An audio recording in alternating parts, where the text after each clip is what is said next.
Scientifique, visitez les Kamalobana et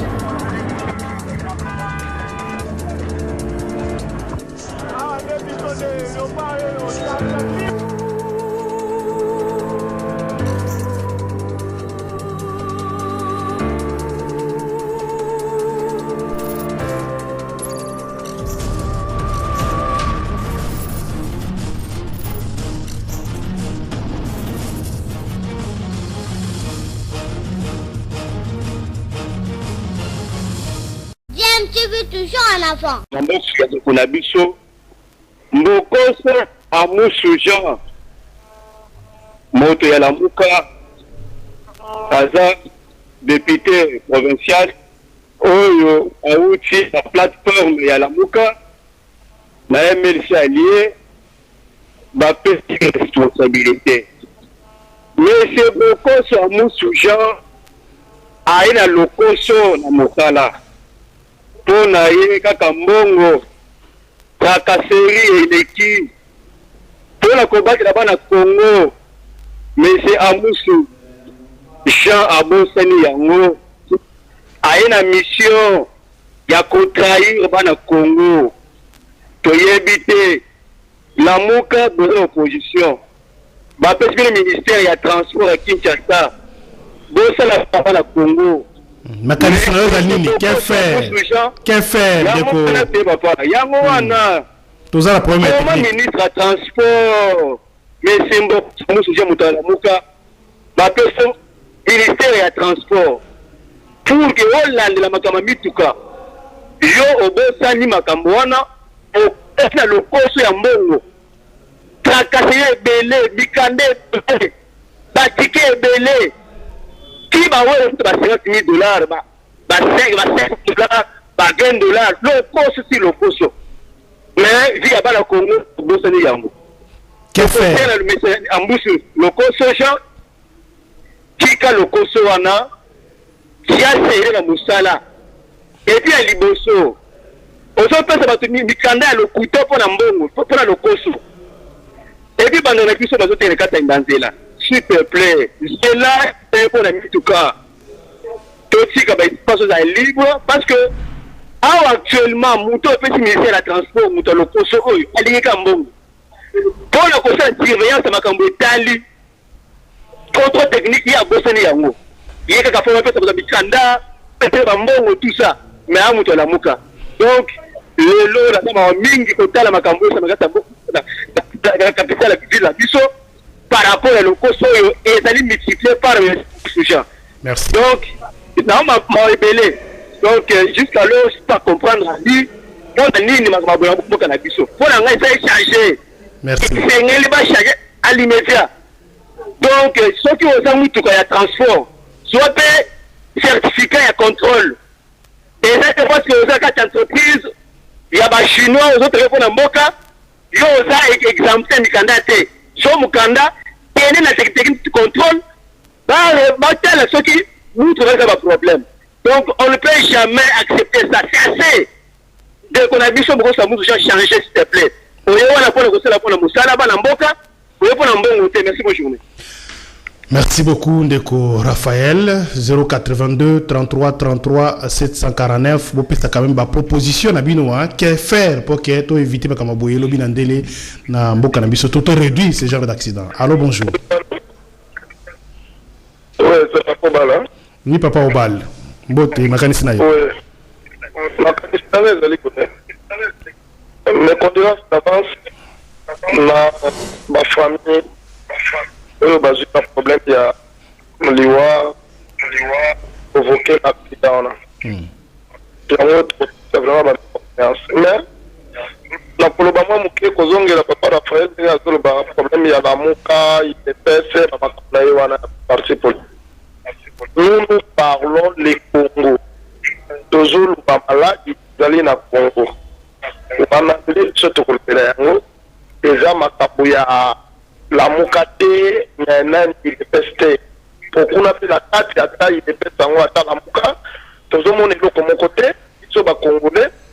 Tout le monde est là comme motika, na posanga kolinga mboka na biso parce que ozana héritage kaka Congo oyo eloko mosusu te mais bango bazoyela baposhi na bango bambongo kotanga kombo ya lamuka idps nga kuna na saki vraiment contribution na ngai ezali boye bato oyo batekaka nano na nzela papa bato wana bazo expose na badanger moko tambola chaque mobimba marché ekoma kaka na balabala vraiment l'état azwanga décision ngai na uti na bandutu ministre ya transport ayoka ngai ton frère na leli na kende kikwiti aller retour awa papa nombre babarrière moyen natangelo eza te e na babarrière nyonso alalaka wana libanda moyen kotangelo eza te est-ce que même chef de l'état azoyoka te makambo biso tozoloba moyen eza te saki ya fuku d'ici mpe bakoli yango na Kinshasa awa ata na 300,000 francs saki moko soki otali babarrière bataxe moyen même bokoma mpe ya temps eza te bon ministre ya transport asalaka mosala nini bato oyo batekaka pembeni ya marché est-ce que les places oyo mboka pembeni eza na autorité est-ce que koki kosalema bato wana baleki makasi par rapport ya bakonzi ya mboka to baluka solution bapesa soni na bapaya bazoya nazalaki na mopaya kuta toza kotambola autaki mboka bapaya a regretter komona combien de barrières, plus de 33 barrières dans nzela et bakonzi wana pe toleka na nzela tozomona bakonzi bazoleka bato polo bazokende wapi ese tozona badirisa na mboko non le Congo est vite. Merci.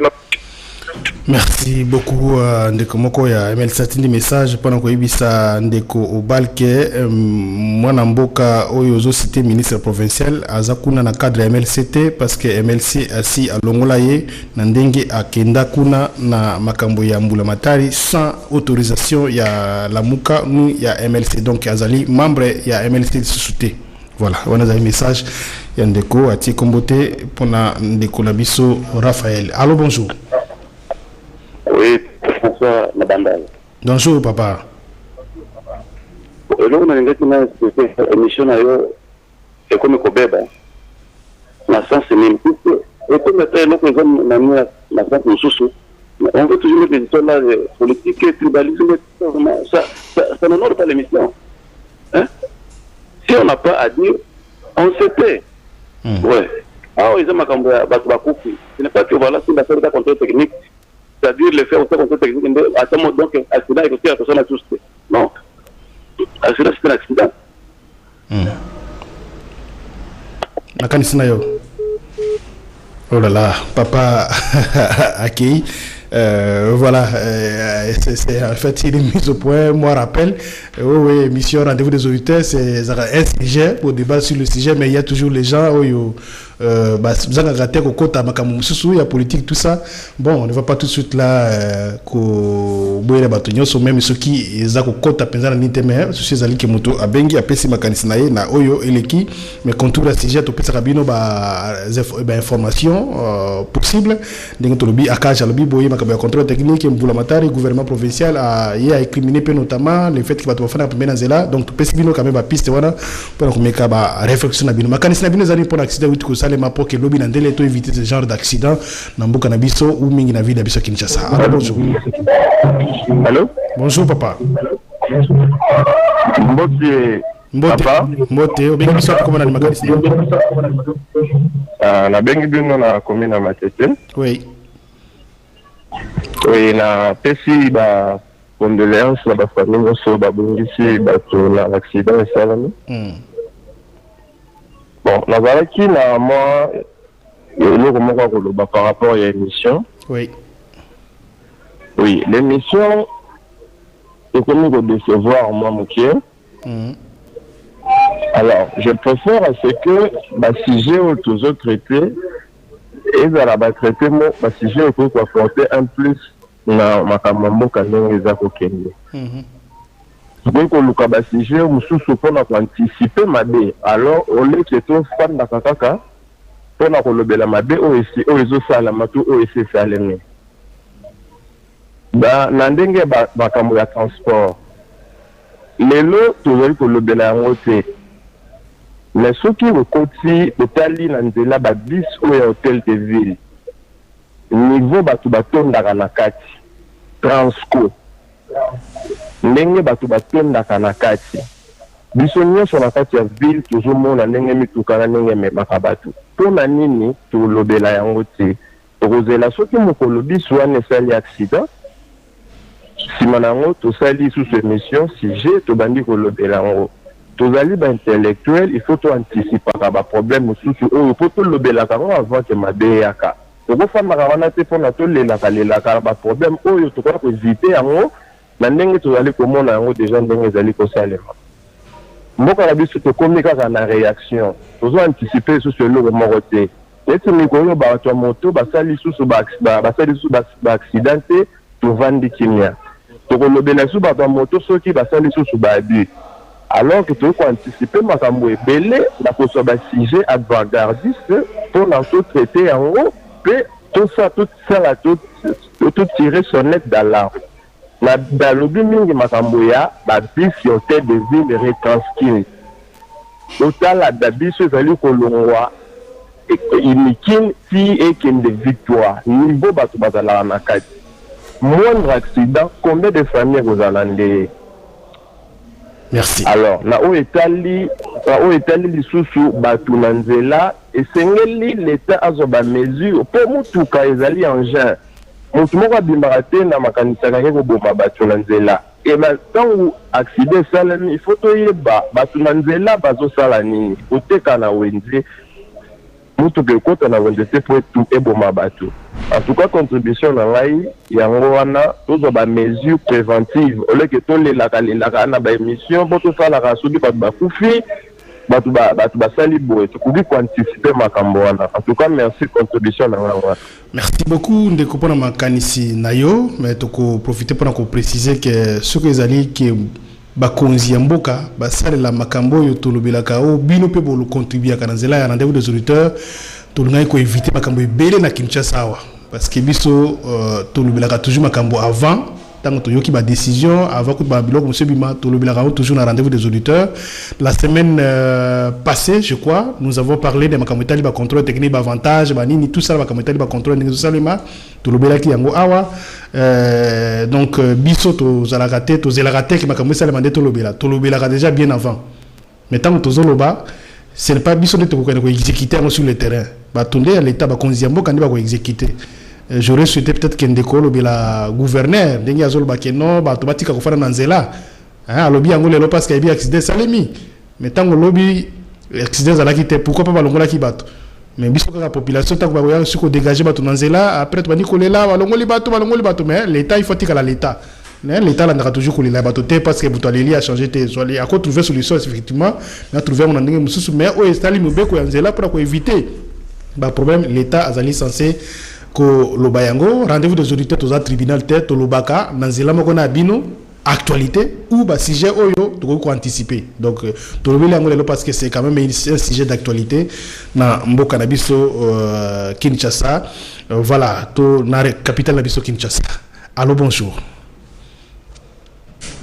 Allô bonjour. Bonjour papa bengi biso makanis na yo.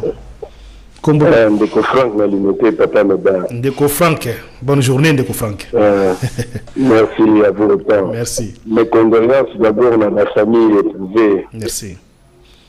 Na évité les lois qui me donnent quand Colombo a collégé sur la ligne pour tout na yé mutabana ko soutenir le bateau bazaki au Tegananzela côté à Bakato Bokassa Rwakadini à mon aki en bien. Alors il t'a là les lots nous va te confier donner. Alors ba politicien na biso tant bazo le Canada état américain bien na radio ba pesaka information gouverneur la cause de mesure moko biso to bien populaire ba maman wana ba kolia ndeni ni boyela boy mais ça pour la protéger ceux qui ezali kaka totiki batko ba yimbela ka biso liki au président ya gouvernement biso mais tout kaka nzela batiki mais tant le caméra kaka l'état on nze to kunanaka. En tout cas moi je préfère que le gouverneur a serré batu nyoso batika kana banzela na ba commune nyoso ba bougmestre ba sala musala sans complaisance. En commençant par chez nous ici à limiter où batika kana 10e rue wana pas benga na bango nyoso parce que qu'on attend pas que l'hôpital il a des choses ba mort. Accident c'est un hasard mais on peut éviter ça. Ma contrôle technique tout pour le bâti kala ba mit ko me makabazé le côté à Kingaboa na Baramoto. Surtout les bamituka il y a 80 ans d'âge. Alors, mais ça la caca avec ça. Pour les malfaux, moi calme mon libaya, battre les misango. Donc on ne veut pas faire ça. Ceux qui bandit déjà Kokanga. Au commun a tracasserie. Et puis, nous avons fait un décor Raphaël. Un décor Raphaël, ah oui, comme le cola, yon décolo, radio bien colo émission, Star T, tout le de la Makamou, il y a un sujet du jour, tout qui a cocotte la Makamou, la Lamuka, IDPS, on les a pas distraction. Parce que si on a mis, ça la répond à l'intérêt à Bango. Natina peut se donner un exemple, il y a parti aux agents intellectuels et belés MLC. Mais Bango nous sommes avec Kinawati, nous sommes à la Kaliboumoulaye. Même les lots Raphaël, ceux qui l'ont dit Babing à quoi pas Kabila, ou les gens qui n'ont pas Barakineki. Tout ce kaka, tout côté, ceux qui ont battu Koufi, tout ce côté, ma parti politique, ça me fait mal. Moi, je suis un monsieur qui voit l'intérêt de notre pays. Pas papa Raphaël, là, papa Obala, David, côté, c'est ma confusion dans l'émission, tout ça, dans ma pour la bateau, Koufi et Belekuna. Merci. Merci Ndeko Frank na limité 082 33 33 749 toujours le Makambeli Kakilobi accident et Salemi Lobi na bypass na commune Monga Fula et pas une dizaine de personnes bakoufi accident qui causé par un gros véhicule ils ont transporté Kayas Mouvutu Kayaba chinois certainement dans aucun chantier alors problème il y a frein selon les témoignages des alaki à l'origine de l'accident wana tango frein est raté mutu kezalaki na vitesse et ramasser bongo mitu comme sous zalaki na nzela ba taxi bus ba moto na bato bazalaki pembe na nzela yango et provoqué les camarades plusieurs blessés et morts oyo bazomi na clinique universitaire. Allô bonjour. Papa unité na ngai sokene. Allô bonjour. Bonjour. Bonjour papa. Bengi bisop makanisna yo comment? Oui ndeko Moïse. OK, bon, ma campagne est vraiment déplorable. D'abord mes condoléances pour ma famille éprouvée. Et en plus de ça, il y a un problème sérieux dans le Canabiso. On ne veut pas tous la prévention avant et puis ma cambiso créé tout bandit que là. Vous savez que au Moutokawa ne fait l'accident, ce n'est pas la première fois. Parmi tout cas, il y a des véhicules qu'on nous a amenés ici déjà démodés. Or, maintenant, quand de le transport, ça a au contrôle technique, tout ça, mais la société, on a évité place de contrôle technique dans la place.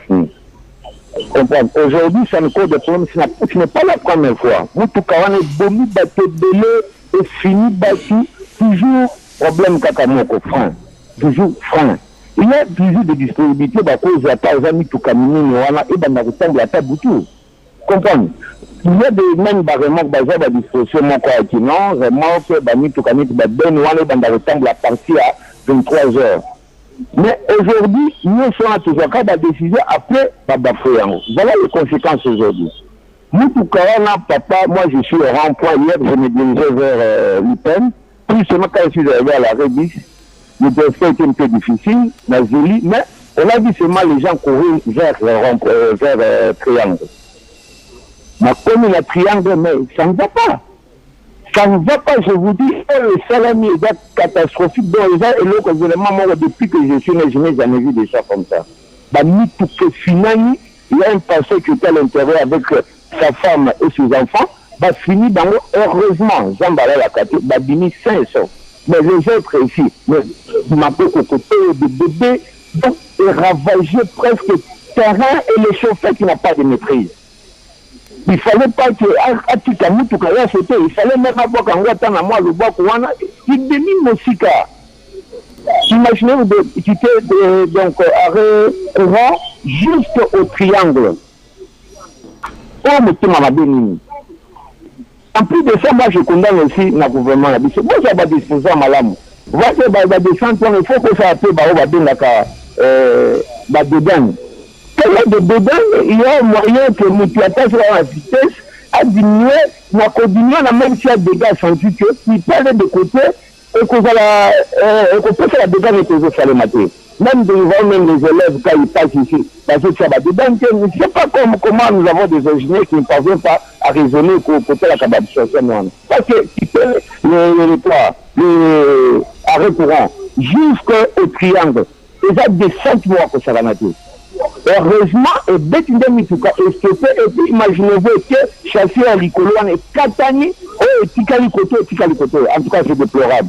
Je veux faire un gouvernement d'abord la société wana hein bakindaka pour faire contrôle technique désolé mbongo kaka ba petit commerçant ba nani oh mais yango petit kakango alors pour faire la lisusu que on prendre des chauffeurs un peu on bazana na ba notion en cas de problème maman Espérance va sauver ba vie humaine. En tout cas c'est déplorable, je dis la mention. Merci beaucoup Ndeko Moïse na rond-point Ngaba to zokoba émission na biso effectivement au soulevé pour un mot que c'est très important. Il reste aussi à savoir ce qui panneau de signalisation et tient mis partout na Kinshasa et puis ce tient mis partout est-ce que bato va respecter Kango, est-ce que suivi pe zalaka et pas na la police topé na bato ya commission nationale de la prévention routière est-ce que batia ba mécanisme nini pona ko réguler to ko réglementer makambo etali code ya route na bo etali ba respect ba panneau ya signalisation il faut telle distance pour rouler à telle vitesse biloko wana to éviter ce qui ezoko za la respecter surtout que campagne pe ezaka difficile hein ya bato ngo po passer la campagne ko sensibiliser bato ko informer bato ko éduquer bato na ndenge ya kotambola na nzela. Je crois que c'est un élément aussi important où l'État a ce côté de moyens pour la sala et a toujours été pour la cause là tant que kubima tout bana ko là to présenter ma condoléances to en charge to sali boyer tout ça en charge boyer ainsi de suite bon on a ko en charge yo ba ko annoncer c'est une bonne chose mais ça ba mbongo yo ba ko tia ngo pour la sala musala oyo ko éviter ba cas ya ndengwana à la longue 082 33 33 749. Allô, bonjour. Allô, bonjour, c'est David Apatangalema. Oui, Ndeko David, bonjour. Oui, je n'ai pas mes condoléances na Batouana. On a erreur à Bakongo d'abord. Parce que lorsque moni eza batu mususu na Congo, baza malere ya Congo. Mais tu comment attendre président de la Cameroun. Avant l'Assemblée nationale a démissionné pour la rendre. Mais ake kubesa bango mikuna oh mon frère. Tu vas casser oh il est le Canadien. À cause de la même il faut que faire nainde avec cité na kimat na mapping. Et ba ko mukanga. Agent sécurité a fait là qui mboka comme commenter le montage comme pour cautionner les salles de décision mais pour d'appel et siéger décision pour cautionner pour siéger quand même pas traiter et quoi ni même traiter c'est même président comme pour la dégainer 49 il y a l'organisation cautionner zonga makamba siéger na mama yem bongo sanzuru ezala kikuna eliami batu bakufi na couvert mais ministre ya santé administratif comment kapamba kwa comme ça ils a détendé zonga makameta les transport makameta les accidents à lobby oui ils a détournement ils a sanction en Zambie pas détournement ba commission ba nini parce que mtu lobby satisfaction tout ça ba Zambie sana kanda et alingi bokonjo parce que va profanateur à de 30 juin c'est pourquoi ba buname na side matière ba bengi wera merci beaucoup. C'est-à-dire déjà, mais ça a tout transformé comme. Merci. Merci. C'est le nombre à coûter $5. À aucun banque, ils ont mis tout comme un peuple. Merci beaucoup. Merci beaucoup. C'est ça, merci beaucoup, Ndeko David. David, merci beaucoup. Namoni au Saliba raccordement frauduleux, le petit Makambo Belé, émission toujours le sujet précis, au Italie Makambo ya accident, au Italie Makilobi le Liki na Kinshasa, Makanis Nabino Zalinini, pour la situation Liki, na Mikako Petabino version ya Bakonzi Mboka, version pe ya association mususu ba département mususu ndenge ba opesa ba point de vue na bango. Que faire pour que l'obi nandele to meka ko réduit c'est vrai accident vous allez toujours mais to réduit quand même moi genre accident ndenge wana vous allez toujours causer aux freins à la quitter ou excès de vitesse biloko ndenge wana. Allô, bonjour. Allô, bonjour, c'est Rigobert Baleki na commune Ngalema. Oui, Ndeko Rigobert, makanisi na yo. Makanisi na zali boye d'abord na pesi mbote. Mbote Ndeko Rigobert. Pesi batunyo sombote bazolanda émission na ya kitoko. Et na présenter mes condoléances na bandeko batiki biso. Na ba no l'hôpital va ko rejoindre guérison bien. Bacha ba moyen nécessaire pour te babika. Ndeko na le na ba ndeko journaliste. D'abord le ministre provincial a transport démissionné. A démissionné pourquoi? Parce qu'il y a eu des morts partout. La vie est sacrée. Tout ce qui a confié les atterris de la nango, bon en a pas dans mon thème. Donc accident et événement inattendu. moto moko ba to ka accident au salama mais on va prendre des précautions pour être salamaté ba tu baza na nzela ndeko soki lelo ozi problème ya frein pour sauver lelo ba arme to sauver ba dégâts c'est difficile parce que nzela ekoma mokie penza ba tu nyonso ba komonte kana balabala l'état zali azomona na koma aveugle mais l'état va tomber la mise na ye to ba tomber la té parce que loko to mona ke pour éviter ngo mozo tika yango si vous vivez au Kenya wapi ba ko ba vivre ndenge ba ko men ba ko vivre ndenge de côté trouver solution pour la vie dans le peuple congolais na bibo pour éviter du loko yo ba chauffeur nyonso ba contrôle technique ba sala ils ont ba vrai contrôle technique ils ont contrôle technique ressemblera ba certificat ils ont contrôle technique te ka ko ya konini même le frein ko ça le problème frein mais ali on a éviter mais pourquoi on ne peut pas éviter pour être dégué salama gouvernement sur la disposition provinciale et à la gouvernement sa commune pas nous la battre dans à cas de problème on peut éviter mais quand on peut parler de Dodan attends ba Dodan est-ce que na résultat kala le ndenge ba embouteillage comme na mboko et vous allez l'embouteillage à kasi frein katem na likolo tanga ukita aro bomba batebele kaka donc ils la dégager bande ko balonga na nzela bi à sa disposition ba balonga ba kota na ba marché ba tekara normalement et tu vas te canceller à dégager ba repèse à la respecter au moins la mingi même attendre que du problème à frein à ko éviter bloquer belé parce qu'ils les a dégagé mais pendant que ça le Seigneur ministre provincial il a vu de Kinshasa a démissionné. Merci beaucoup, bonne journée.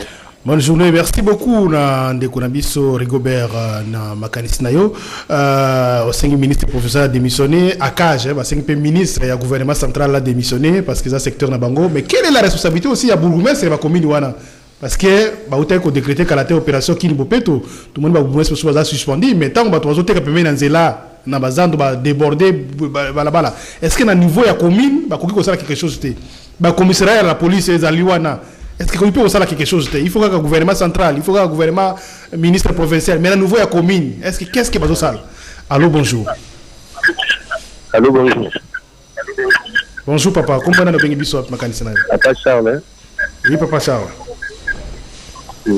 allô papa o bien biso wapi papa Charles na kingasani mo kali kimbanseke makanisi na yo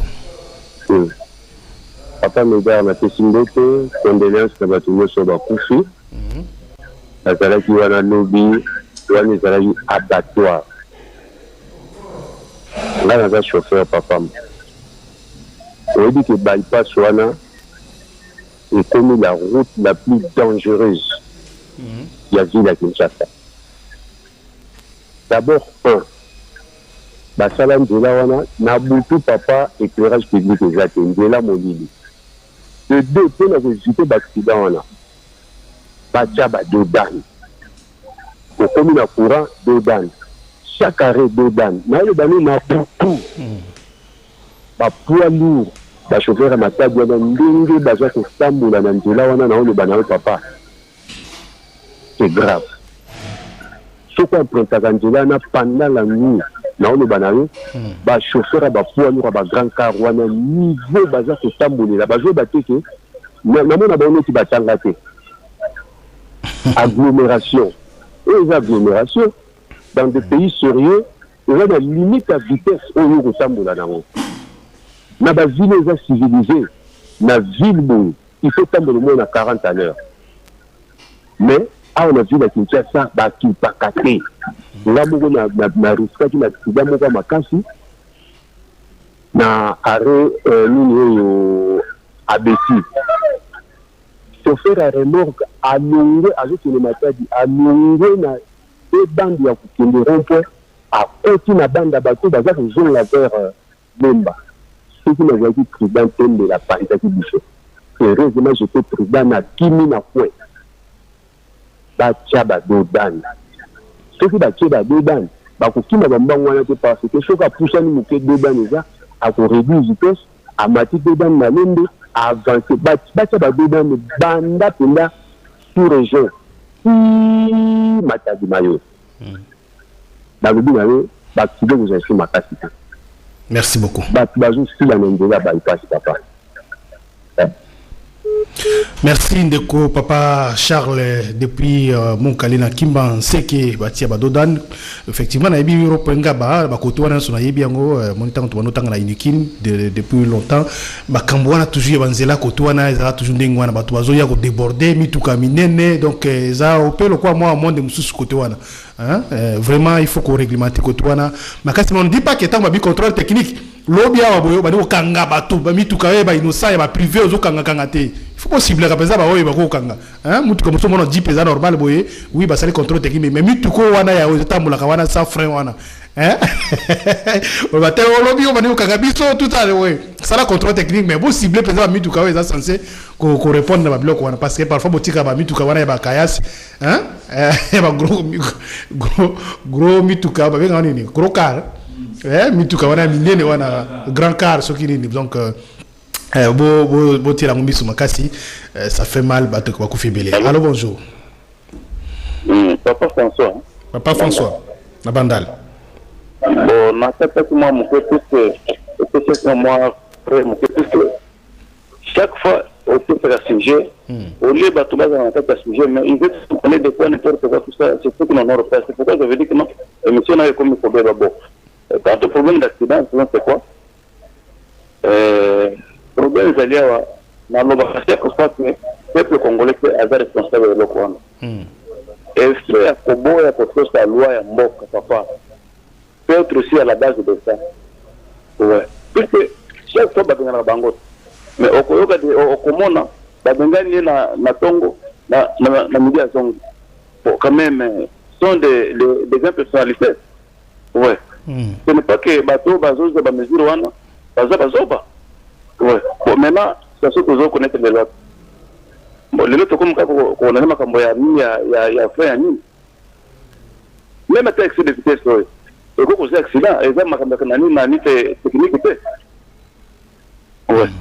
Le problème qui est là, il faut que le Congolais avant de faire comme ça que nous devons mboka. Ceux qui va lobby longo wana olongo c'est pour intérêt à la population. Ouais. Ok, ça va. Merci Papa François. Moutinyoso, il faut saluer la Oizali Mubeko, mais Mubeko peut pas il faut sensibilisation et salement. Il faut prendre toujours le temps. Qu'on appelle Tendeko Stéphane, hein, les émissions interactives. Donc il faut batobaye bakaka Mibeko ezali nini et lobinini. Et puis tango yo longoli bato danzela. Luka tongela bango déjà place banda ko tongana ba mbuenzi wana ebele na ba commune partout botongi tango bimisi bato botindi bakuna bozana raison na bino mais tango bimisi bato tiki bakuna nzela boye solution mo zomite et ça la raison zongi sa bato place wana tango lobi contrôle technique place ya kosala contrôle technique ezate bato bakomisi ko coopérer baki basumba ba quittance ya mulili ko zo le kapé wana bazo afficher mulili nyoso wana ezali malamu te donc l'état asala musala na ndenge elongo bani population pe azala pe koto ça peut mibeko koto ça mibeko l'état il faut la que azo exister parce que absence de l'état de ça la tant mususu que population ami mona ke akomi pe roi akomi mkonzi na place azali donc c'est pas normal donc makamutali zela il faut plus de sensibilisation toujours des appels to komi na suka des appels très rapidement. Allô bonjour.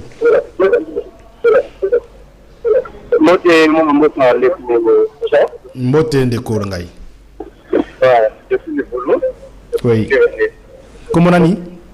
Pour avoir un peu lorsque tu interviens dans une émission, et j'ai la c'est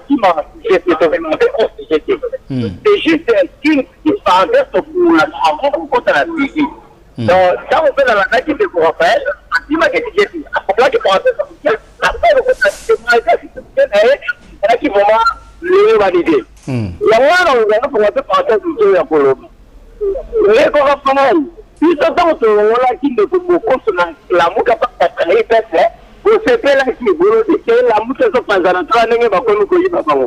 Quand les gens ne font pas ça, ça la pour ça la compte de Rokadi la yé la ya moi je ça la comme que non dans la mouka. Papa, dans la tête ya pays. Il faut qu'on n'aime pas ça dans pays parce que ah mais ne comprend pas ça. Alors là, tant que ça va que va peut-être pour ya. Merci beaucoup. Merci beaucoup. Merci Ndeko, Tokomi Natsuka. Toujours un dernier appel, Tokomi Natsuka, 30 secondes. Hein? Un dernier appel, nous avons la chance à côté, 30 secondes tout au plus. Sinon, si vous débordez, vous êtes obligé de kata. Allô, bonjour. Allô? Moto Asuka, très rapidement, ma candidat n'a pas un accident à lobby, Zanini. Bonjour. Bonjour. Qu'est-ce qu'il faut faire pour limiter ce genre d'accident dans l'avenir? Aïe, ndekouakei. Malheureusement, tokomi na suka ya masolo na biso ya mokona lilo, to betaki kambetali accident ya circulation et salama ki lobi loleki na bypass ming penza na commune ya Mongafula, mutuka munene ya Ben. Et materi mituka mususu parce que frein ezalaki penza malonga te mituka mususu ezalaki ya kotelema mususu penza ko kotambola na bato bazaki pembeni na nzela esali ke bato bawe ebele jusque là le bilan provisoire oyo ya bakonzi ya mboka balobi 14 médecin directeur azolo ba 15 ba source ba témoignage sur le terrain bazolo ba plus de 40 donc mais oyo l'état lobi yango wana plusieurs morts plusieurs blessés bazomi bongo na ba clinique universitaire. Merci beaucoup na ba appel na bino de tukuta na deuxième tranche 10h40 na CCTV Radio Liberté Kinshasa télé radio 9h30 bokolanda bongo kiosque na ndeko Michel Koyapa Jean-Médard Liboso azalaki bongo na Elobeli Stéphane Banzousi na Zelaya Masini boko bako benga biso na numéro na biso peut-être privé 081 177 0262 081 177 0262 pour na ba proposition mususu ou ko permettre que émission et Kende Liboso na Zelaya Radio Liberté Kinshasa deuxième tranche tant mususu to lobeli 6e